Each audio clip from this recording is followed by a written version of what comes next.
The Israel-UAE peace agreement and the restructured Middle East.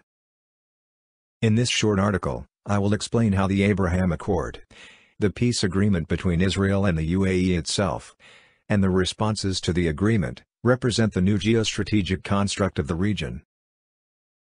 Both the Abraham Accords, the peace agreement between Israel and the UAE, and the reactions from regional players to the agreement, reflect the current geostrategic condition of the Middle East, an environment which is a result of significant changes that have taken place in the region over the past decade.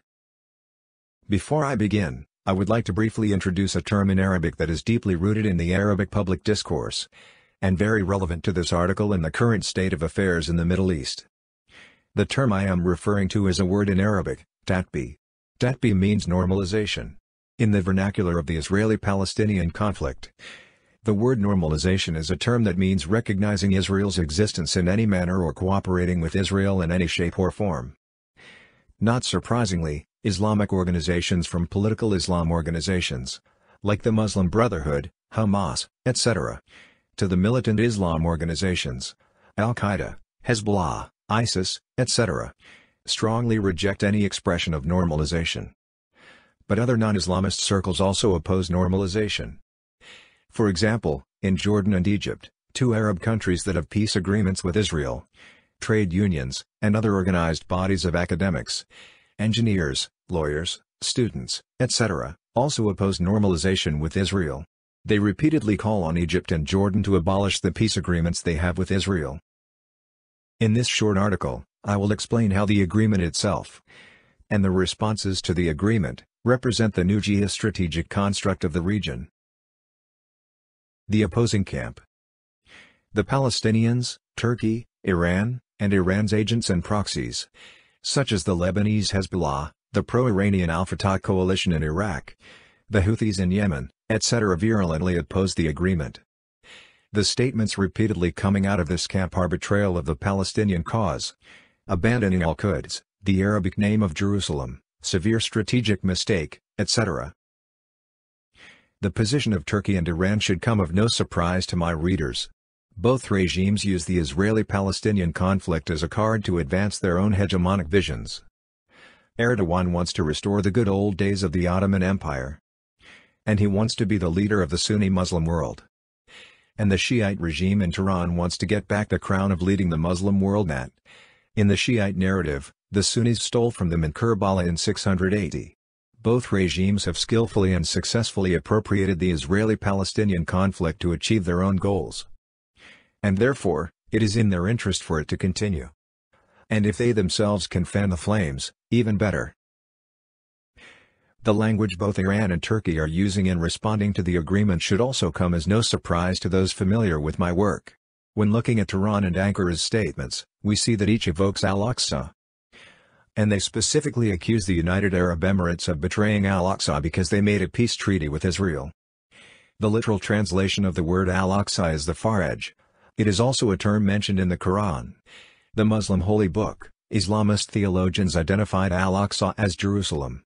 For more articles on Al-Aqsa, please see my articles Al-Quds, Iranian Poster and Hidden Messages, June 2020, Extended Intelligence Report, July 2017 Temple Mount Compound Crisis, Regional Perspectives, August 207, Terror Attack at the Temple Mount Compound, Regional Reactions, July 2017. Of course, the Palestinian Authority and Hamas, the two central Palestinian powers, have harshly criticized and completely rejected the agreement. On a practical level, the Palestinian Authority announced that it would immediately return the Palestinian ambassador from the UAE. The agreement between Israel and the United Arab Emirates is yet another manifestation of the dismal situation the Palestinians find themselves in as a result of an irreconcilable internal Palestinian rift between Hamas and the Palestinian National Authority, a U.S. administration that is currently aligned with the Israeli government. When it comes to the Arab countries, the Palestinians' interests and struggles have been severely downgraded due to a combination of several factors. The threat Iran and Turkey pose to the region. Arab countries like Lebanon and Iraq are on the verge of total collapse. Syria, Libya, and Yemen are ruined following years of continuous wars. The Arab states are struggling with their own severe social and economic challenges, including COVID-19 and its ramifications. Arab states are tired of the inter-Palestinian politics. Specifically, the continuing and escalating split between Hamas and the Palestinian Authority. Arab states are losing patience with the Palestinians' unwillingness to adopt a pragmatic approach towards the Israeli-Palestinian conflict. When it comes to Hamas and Islamic Jihad, Sunni Arab powers, including Egypt and the Arab Gulf monarchies, excluding Qatar, resent Hamas' alliance with their rivals, Iran, Turkey, and the Muslim Brotherhood. Because the Palestinians recognize their weakened position, they are digging in their heels even more. They refuse to respond in any positive way to a move that does not wholly and resolutely meet their demands. On the decline of the Palestinian issue in the Arab world, please read my January 2020 article, Trump's Plan, Regional Reactions and Initial Observations. The supporting camp. Bahrain, Egypt, and Oman expressed immediate support for the agreement. It is worth noting that Saudi Arabia has not made an official announcement regarding the agreement at the time of writing this article. However, there should be no misunderstanding. The deal would not have happened without the blessing of Saudi Arabia. In response to the expected criticism, primarily the Iranian and Turkish rhetoric, supporters of the agreement present two main arguments. One argument directly attacks Iran and Turkey. This line emphasizes that Iran and Turkey have caused more destruction and damage in the Arab world than any other entity. On August 14, 2020, for example, Saudi journalist, Mashari al-Thaidi, al-Thaidi, wrote an article entitled, "The UAE-Israel Agreement. Breakthrough to the Barrier of Illusion." Here's a quote, "Let us remember that Turkey and Iran caused the Arab world damage and destruction. Turkey in Libya, Iran in Lebanon, Iraq, Syria, and Yemen." Please note the article is in Arabic, but you can right-click to translate to English. Another argument is that the peace agreement between Israel and the UAE secured a core Palestinian interest because it halted the West Bank's Israeli annexation. On August 13, 2020, UAE Crown Prince Sheikh Mohammed bin Zayed Al Nahyan, the ruler of the United Arab Emirates, Mohammed bin Zayed tweeted the following. During a call with President Trump and Prime Minister Netanyahu, an agreement was reached to stop further Israeli annexation of Palestinian territories. The UAE and Israel also agreed to cooperation and setting a roadmap towards establishing a bilateral relationship. This refrain has been echoed by the Crown Prince in subsequent interviews, messages, etc. And many in the Arab world who support the agreement, highlight this exact fact. See, for example, an August 16, 2020 article by Emirati political analyst, Dr. Salam Al-Khatbi at Salam Al-Khatbi, Emirati Breakthrough in the Regional Reality Crisis, and an opinion piece published in the Bahrain-based newspaper, Al-Watan, entitled An Emirati Historic Agreement.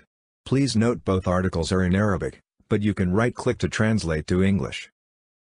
An interesting note is that on August 15, 2020, Palestinian writer, Suha Al-Jandi published an article, Emirates and Peace with Israel, in which she reluctantly supports the agreement with the following. This agreement could expose the Arab world to a young and left-leaning Israeli public, who are interested in living in peace with the Palestinians.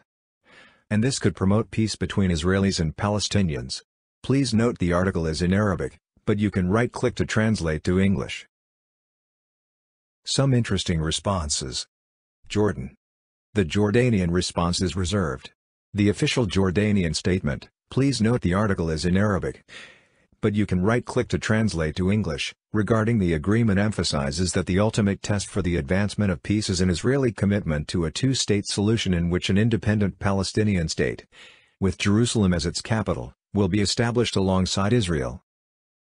Jordan's response is puzzling for two reasons. The United Arab Emirates provides economic support to Jordan. The peace agreement between Israel and the United Arab Emirates could cool the voices in Jordan, pressuring King Abdullah II to cancel the peace agreement between Israel and Jordan. So why the tepid response? Jordan's response does not reflect a lack of support. Instead, it reflects the fact that Jordan, of all the Arab states, is very complicated when it comes to the Palestinian issue. Why? It is important to remember that Jordan ruled the West Bank for nearly 20 years, 1948 to 1967. Most of Jordan's population is Palestinian. King Abdullah II's biggest fear is that the Palestinians' demand for an independent state will morph into a demand to include Jordan as part of the Palestinian state. Therefore, Jordan emphasizes that resolving the Israeli-Palestinian conflict requires establishing an independent Palestinian state alongside the state of Israel and Jordan. Not in Jordan. Qatar. For now, Qatar has refrained from an official response. Qatar's silence is not accidental. Regionally, Qatar aligns itself with Iran, Turkey, the Muslim Brotherhood, and militant Islam. Like Iran and Turkey, Qatar aspires to be a regional power and is always looking for opportunities to position itself. This is one of the reasons Qatar has become the primary source of income for the Hamas government in the Gaza Strip. Qatar's policies, especially supporting the Muslim Brotherhood and aligning themselves with Turkey, and having a friendly policy towards Iran, have put it on a collision course with Egypt and the Gulf states, except Oman. Given the above, you would have expected Qatar to be a part of the opposing camp. However, that is not the picture. For now, Qatar's silence is due to the current tensions in the Qatar-US relationship as a result of reports claiming Qatar is providing financial assistance to Hezbollah. Therefore, Qatar, to line up with the opposing camp, led by Iran and Turkey, could exacerbate tensions in Qatar's relationship with the United States. A development both the US and Qatar would like to avoid. Tunisia. Tunisia has also remained silent. The president of Tunisia is Kais Saied. He is a vocal opponent of Israel and supporter of the Palestinian Islamist movement, Hamas. Though not a member of an Islamist movement, a large part of Said's base is Islamist, his policies favor Islamists, and he has a good relationship with President Erdogan. Given that profile, we could expect that Saied would line up with Turkey and oppose the agreement. But that is not the case. To understand why, we need to zoom out. In its pursuit of hegemony and to spread its influence and control over territory and natural resources, Turkey acts very aggressively, like a bully, in the eastern basin of the Mediterranean Sea. Erdogan's policy and actions have resulted in a counter-regional alliance, which includes Cyprus, Greece, Egypt, Israel, Italy, Saudi Arabia, and the UAE. In that evolving power struggle, Turkey views Tunisia as a natural ally because Kais is friendly towards Islamists and the Muslim Brotherhood. Moreover, other political Islam movements, who support Saied, are powerful in Tunisia. And indeed, when it comes to the Israel-UAE agreement, Islamist groups in Tunisia have voiced resounding opposition. But the president is silent. Kais wants to clarify that he is not necessarily in Turkey's pocket. He wants Turkey and the UAE to know that he is interested in maintaining good relations with Abu Dhabi. Erdogan is likely not happy with Kais' position. And it leaves Ankara wondering to what extent it can rely on Tunisia as an ally in the service of its hegemonic aspirations. Yemen.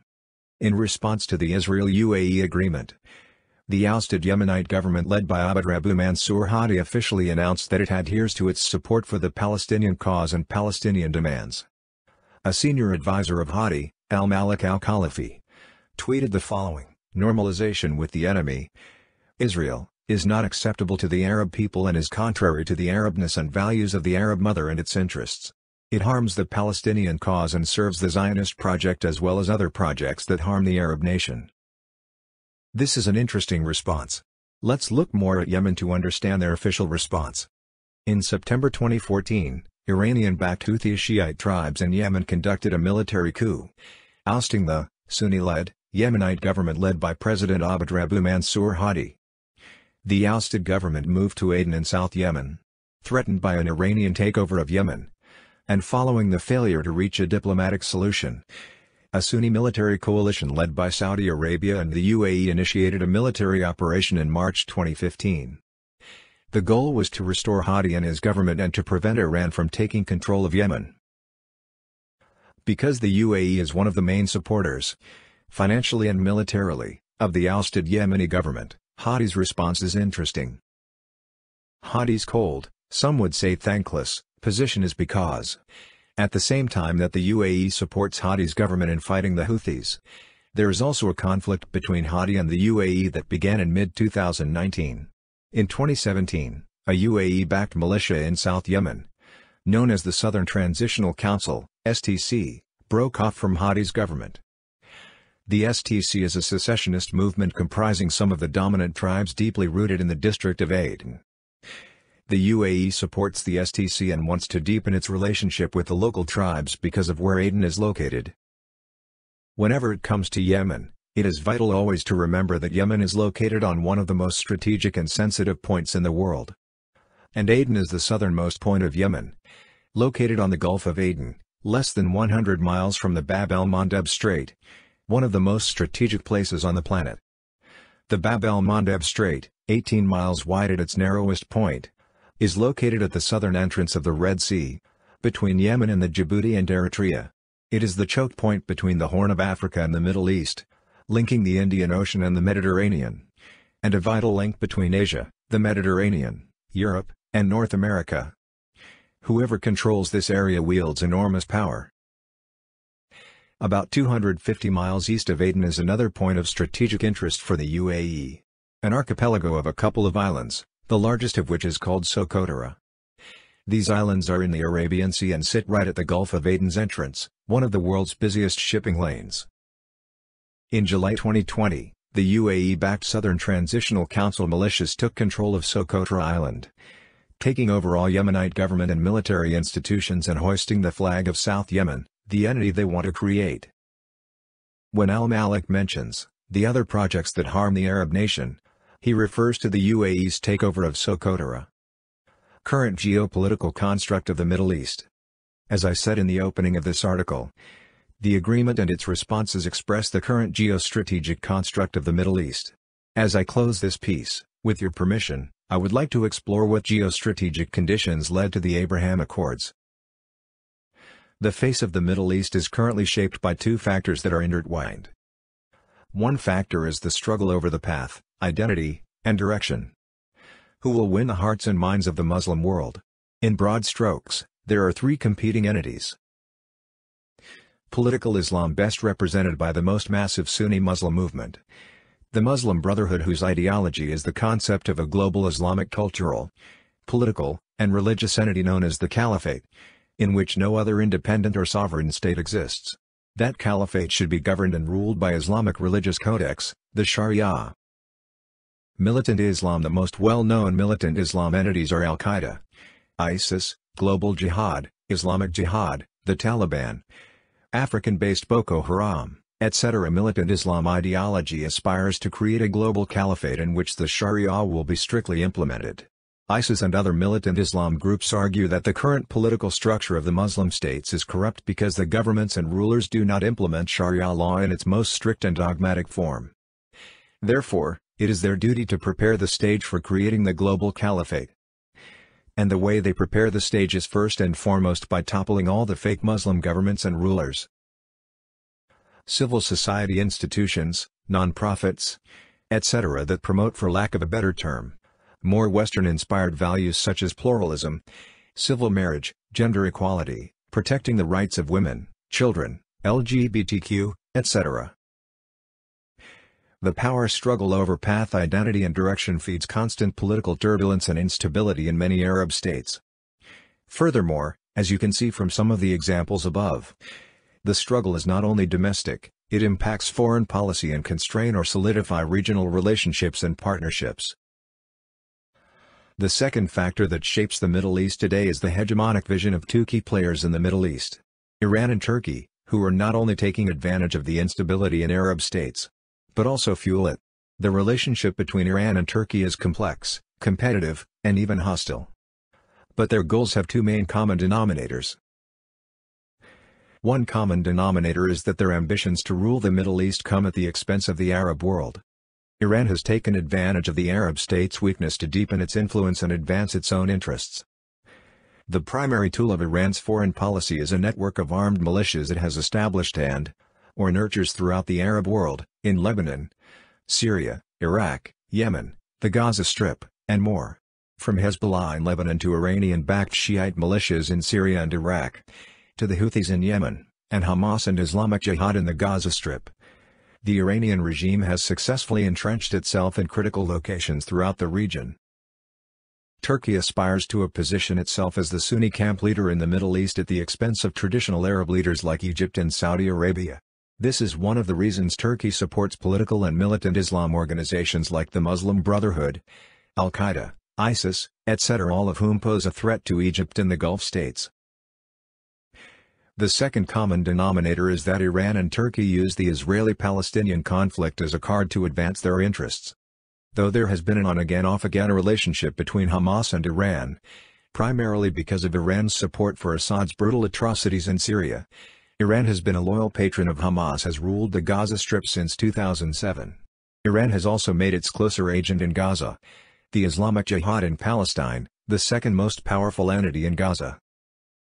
When it comes to Turkey, Erdogan supports Hamas, though his assistance is mostly diplomatic and political, and the Palestinian Authority. As I said above, both Iran and Turkey have a vested interest in continuing and even exacerbating the Israeli-Palestinian conflict.